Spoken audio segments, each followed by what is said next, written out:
Sini saya akan menjelaskan profil perusahaan. PT Pan Asia Jaya Abadi mulai berdiri pada tanggal 16 Januari tahun 2011. Perusahaan ini bergerak di bidang testing. Pemilik perusahaan untuk bagian processing yaitu Bapak Janto Hijaya, sedangkan untuk bagian garment adalah Ibu Dinawarti Wirya. Mereka adalah pasangan suami istri. Pada awal terbentuknya PT Pan Asia Jaya Abadi, total karyawan hanya berjumlah 100 karyawan. Tapi seiring dengan berjalannya waktu, karyawan semakin banyak. Bahkan pada tahun 2012, jumlah karyawan menjadi 400 orang. Hingga pada akhirnya 2019, total seluruh karyawan ada kurang lebih 1.200 orang.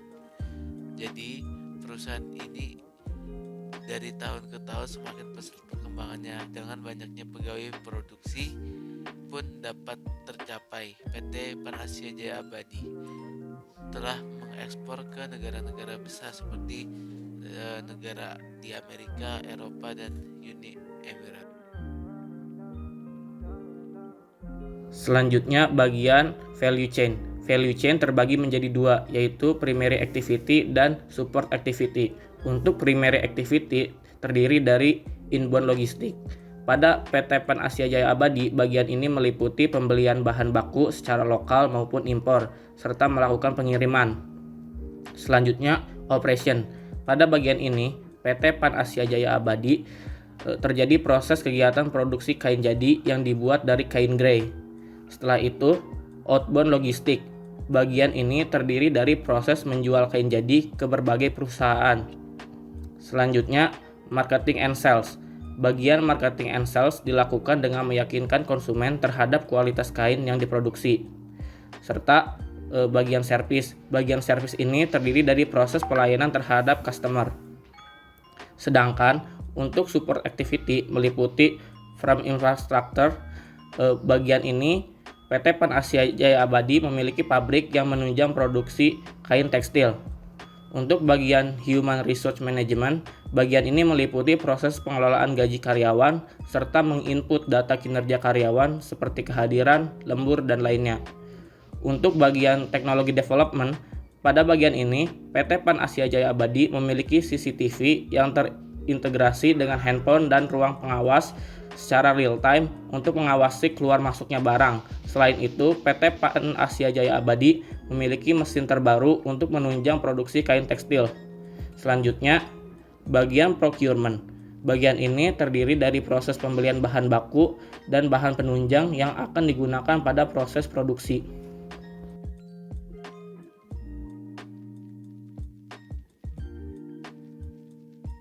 Yang pertama yaitu proses penggajian karyawan memiliki importance dengan persentase 85%. Hal ini dikarenakan proses penggajian karyawan merupakan kewajiban bagi perusahaan, namun pada PT Pan Asia Jaya Abadi dikatakan bahwa proses penggajian tersebut tidak terlalu memiliki pengaruh yang signifikan ke perusahaan.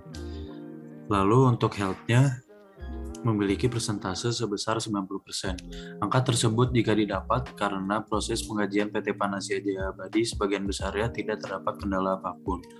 Lalu untuk visibility-nya yaitu 80%. Hal itu dikarenakan penggajian pada PT Pan Asia Jaya Abadi sudah dilakukan secara sistematis dan terkomputerisasi dengan baik. Lalu selanjutnya untuk proses penjualan memiliki importance yakni 95% karena proses ini merupakan proses yang penting bagi perusahaan, yaitu sebagai sumber pendapatan. Selanjutnya health dari penjualan yaitu 85% karena proses penjualan kerap kali terganggu oleh proses produksi yang terhambat akibat suplai bahan baku yang terlambat datang. Lalu untuk visibility-nya adalah 70%. Walaupun proses penjual memiliki kendala pada bagian produksi, namun hal tersebut tidak menghambat tujuan perusahaan. Selanjutnya untuk pembelian bahan baku. Untuk importance-nya memiliki nilai sebesar 90% karena bahan baku yang ada di dalam supplier lokal belum tentu memenuhi spek yang dibutuhkan oleh perusahaan. Lalu untuk health-nya sebesar 60%. Karena proses ini memiliki masalah yaitu peraturan proses keluar masuk barang berubah-ubah tergantung pemerintah.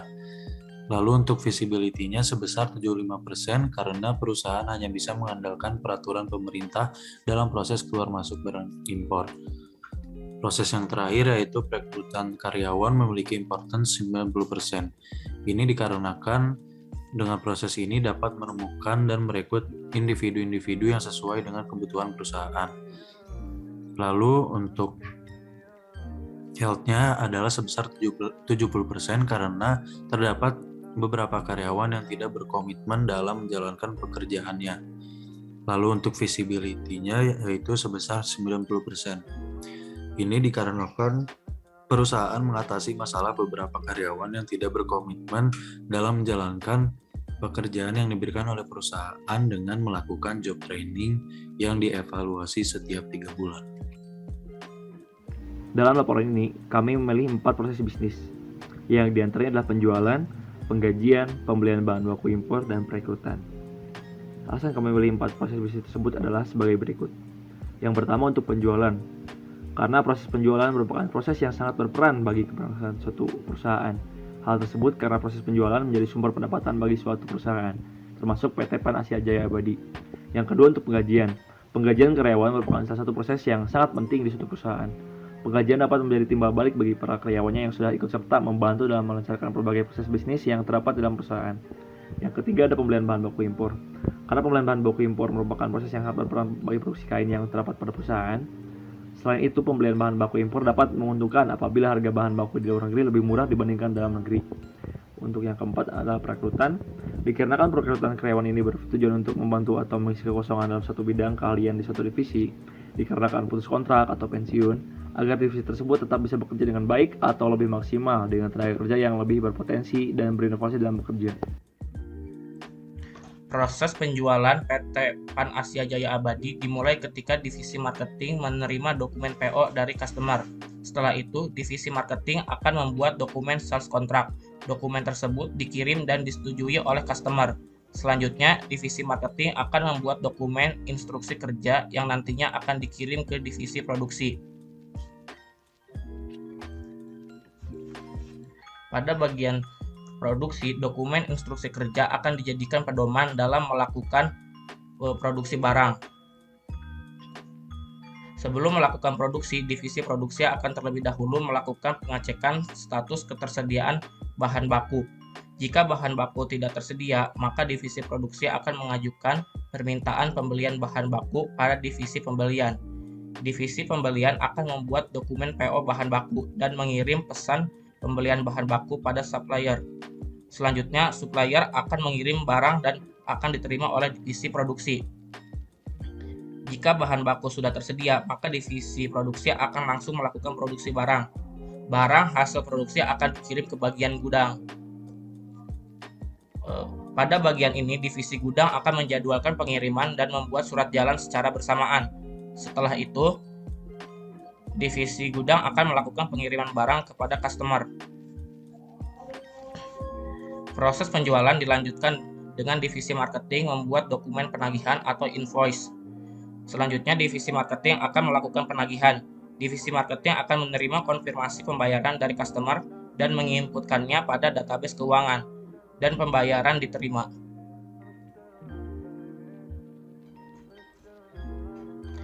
Untuk proses penjualan berdasarkan diagram Advance BPMN, proses penjualan PT PAN Asia Jaya Abadi dimulai ketika divisi marketing menerima message start berupa dokumen PO dari customer. Hal itu juga yang menjadi pemicu dimulainya suatu proses. Setelah itu, divisi marketing akan membuat dokumen sales contract dalam bentuk dokumen sales contract. Selanjutnya, terdapat message event drawing, yaitu mengirim kesepakatan kontrak kepada customer. Setelah itu, terdapat message catching, yaitu menerima kesepakatan kontrak. Selanjutnya, divisi marketing akan membuat dokumen instruksi kerja dalam bentuk dokumen yang nantinya akan dikirim ke divisi produksi.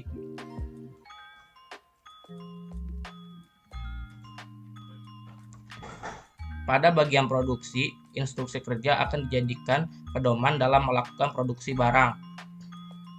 Sebelum melakukan produksi, divisi produksi akan terlebih dahulu melakukan pengecekan status ketersediaan bahan baku berdasarkan pada dokumen ketersediaan bahan baku.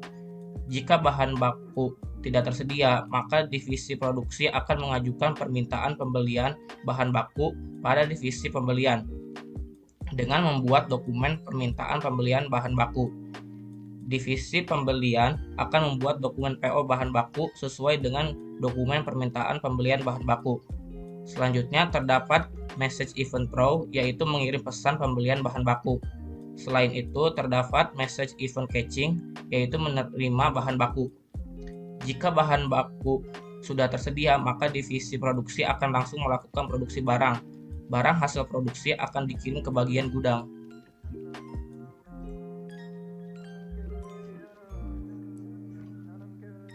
Pada bagian ini, divisi gudang akan menjadwalkan pengiriman dan membuat surat jalan secara bersamaan. Surat jalan dibuat dalam bentuk dokumen surat jalan. Setelah itu, divisi gudang akan melakukan pengiriman barang kepada customer. Proses penjualan dilanjutkan dengan divisi marketing membuat dokumen penagihan atau invoice. Selanjutnya, divisi marketing akan melakukan penagihan sesuai dengan tanggal jatuh tempo. Dalam hal tersebut, terdapat timer event yang menjadi pemicu dilakukannya suatu proses. Selanjutnya, terdapat message event throwing, yaitu mengirim pesan penagihan. Selain itu, terdapat message event catching, yaitu menerima konfirmasi pembayaran. Setelah itu, divisi marketing menginputkannya pada database keuangan, dan proses penjualan selesai. Di sini saya akan menjelaskan tentang BPMN pembelian bahan baku secara impor pada PT Pan Asia Jaya Abadi. Proses bisnis tersebut sangat penting karena untuk memenuhi stok bahan baku yang digunakan untuk produksi kain jadi. Untuk proses pembelian barang impor dimulai ketika divisi warehouse mengirim pesan permintaan barang ke divisi pembelian.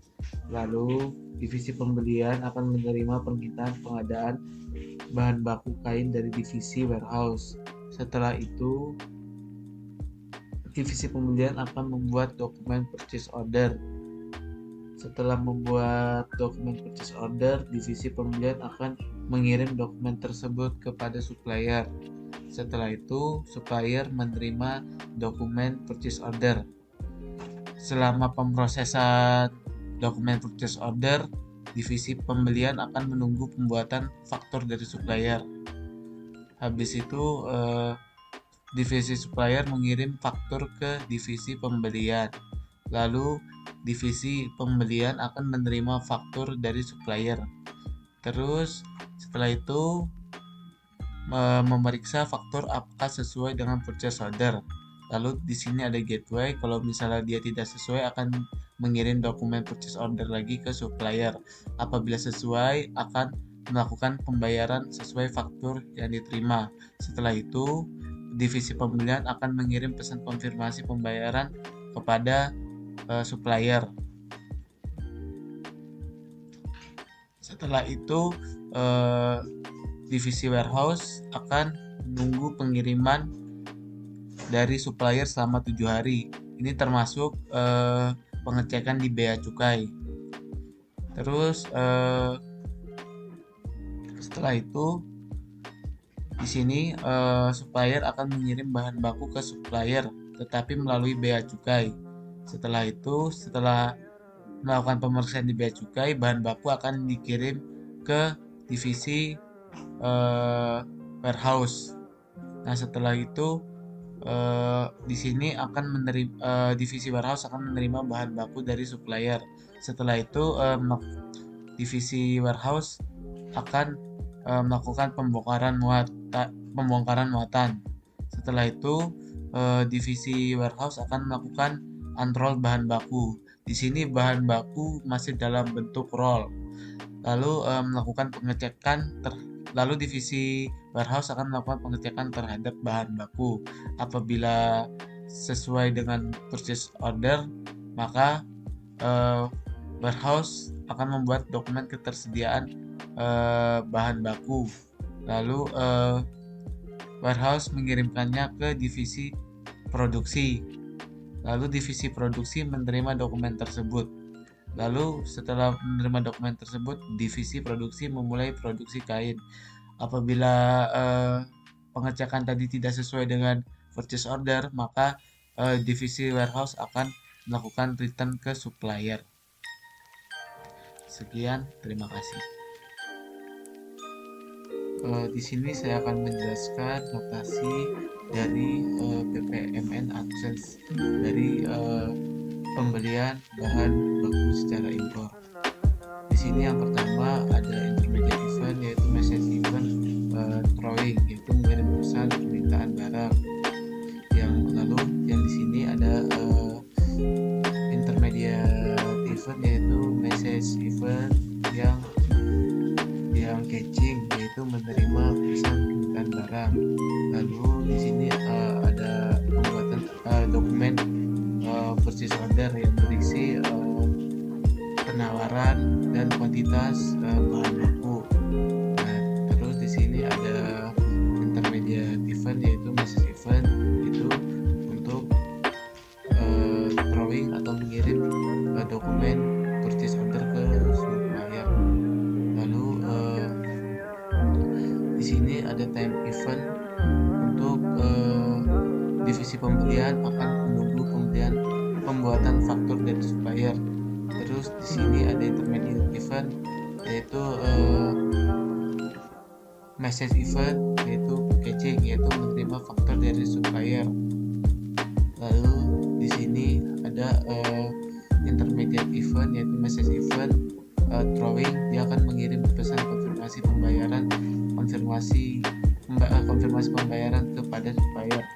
Lalu di sini ada time event, yaitu menunggu pengiriman bahan baku selama 7 hari, termasuk pemeriksaan bea cukai. Lalu setelah itu di sini ada dokumen ketersediaan bahan baku, yaitu data bahan baku yang telah tersedia. Terus di sini ada intermediate event, yaitu throwing, yaitu mengirim dokumen tersebut ke divisi produksi. Ini message event. Terus di sini yang terakhir ada menerima dokumen dari ketersediaan bahan baku. Di sini tuh intermediate event, message event yang catching. Ya, sekian, terima kasih. Selanjutnya yaitu gambar BPMN dari proses penggajian karyawan versi basic. Untuk di proses ini, aktivitas dimulai dari personalia yang mendapat trigger dari karyawan. Lalu setelah itu personalia akan menginput data kinerja karyawan dan akan membuat sebuah dokumen data berisi kinerja karyawan. Setelah dokumen dibuat, mereka akan mengirim dokumen data kinerja karyawan ke divisi payroll. Setelah dokumen tersebut diterima oleh payroll, mereka akan melakukan kalkulasi penggajian dari kinerja karyawan dan mengirimnya ke accounting. Nah, dokumen yang dihasilkan adalah informasi mengenai hasil kalkulasi. Setelah accounting menerima hasil informasi kalkulasi tersebut, mereka akan membuat dokumen kalkulasi penggajian yang selanjutnya akan diajukan ke bagian keuangan. Jika pengajuan tersebut diterima, maka proses akan berlanjut ke pengiriman kalkulasi penggajian ke divisi keuangan. Namun jika belum diterima, maka harus diperbaiki dokumennya dan melakukan pengajuan ulang. Setelah itu, divisi keuangan akan menerima dokumen kalkulasi dan langsung menyiapkan uang yang harus dikirimkan kepada setiap karyawan. Setelah uang itu siap, maka gaji setiap karyawan bisa dikirimkan dan proses penggajian karyawan selesai. Nah, berikut adalah gambar BPMN Advance dari proses penggajian karyawan di PT Pan Asia Jaya Abadi. Untuk proses penggajian di PT Pan Asia Jaya Abadi sendiri dimulai dari karyawan yang melakukan absensi. Selanjutnya, oleh divisi personalia akan menginputkan data kinerja karyawan yang yang mencakup jumlah kehadiran dan jam lembur yang diambil dari absensi tadi. Lalu selanjutnya data tersebut akan dikirimkan ke divisi payroll. Nah, divisi payroll ini nantinya akan melakukan kalkulasi atau perhitungan penggajian berdasarkan data kinerja karyawan. Lalu setelah prosesnya selesai, informasi mengenai kalkulasi penggajian karyawan akan dikirimkan ke divisi accounting. Setelah divisi accounting menerima informasi tersebut, proses selanjutnya adalah membuat dokumen yang berisikan hasil kalkulasi penggajian dan melakukan pengajuan ke divisi keuangan. Nah, jika di divisi keuangan dokumen tersebut ditolak, maka dokumen harus diperbaiki dan melakukan pengajuan ulang. Dan jika proses pengajuan dokumen tersebut sudah diterima, maka gaji dapat dikirimkan ke karyawan. Dan proses bisnis penggajian karyawan PT Panasia Jaya Abadi telah selesai.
Ya, kali ini saya akan menjelaskan tentang advance BPMN dari PT Panasia Jaya Abadi mengenai perekrutan pekerja. Pertama-tama, dari pihak divisi akan membuat data kebutuhan dokumen yang tenaga kerja yang dibutuhkan oleh bagian divisi. Lalu setelah itu, bagian divisi akan mengirimkan data tenaga kerja tersebut pada pihak Human Research. Setelah itu pihak Human Research akan menerima data dari pihak divisi, lalu pihak Human Research akan membuat dokumen list kebutuhan posisi sesuai keahlian tenaga kerja, yang dimana akan dikirimkan kepada pihak pemerintah yang menggunakan job fair. Setelah itu, pihak pemerintah akan menyebarluaskan tentang informasi bagi para pelamar kerja mengenai lowongan kerja dari PT Panasia Jaya Abadi. Sementara itu, pihak Human Research akan menunggu dokumen pelamar dari para pelamar yang telah diinformasikan dari pihak pemerintah. Setelah itu, para pelamar akan mengirimkan dokumen lamaran mereka pada pihak Human Research PT Panasia Jaya Abadi, yang dimana setelah itu Seleksi pelamar berdasarkan dokumen pelamar akan dilaksanakan oleh pihak Human Research pada para pelamar. Jika para pelamar memenuhi kriteria dari dokumen yang mereka kirim, pihak Human Research akan mengirimkan surat bahwasanya mereka lolos atau tidak lolos. Jika mereka lolos, mereka akan melanjutkan ke tahap interview. Jika tidak, mereka akan menerima keterangan tidak lolos dan tidak bisa melanjutkan. Lalu setelah itu akan lanjut ke proses interview, yang dimana proses interview itu merupakan hasil seleksi daripada dokumen pelamar tadi yang dilakukan oleh Human Research. Sama seperti pada saat penyeleksian pelamar dari berdasarkan dokumen yang mereka kirim, jika mereka lolos, mereka akan dikirimkan surat ternyata lolos dan bisa melanjutkan ke tahap selanjutnya. Jika tidak, mereka tidak bisa melanjutkan. Setelah interview selesai dan para pelamar lolos, mereka akan mendapatkan training job selama 3 bulan dari perusahaan. Lalu setelah itu, mereka baru bisa mendapatkan kontrak 1 tahun dari perusahaan. Nah, jika kontrak habis, mereka bisa memilih putus kontrak atau mungkin melanjutkan kontrak di PT Panasya Jaya Abadi. Dan untuk menjadi karyawan tetap, mereka harus menghabis selama 5 tahun pada PT Panasya Jaya Abadi sehingga mereka bisa diangkat menjadi karyawan tetap.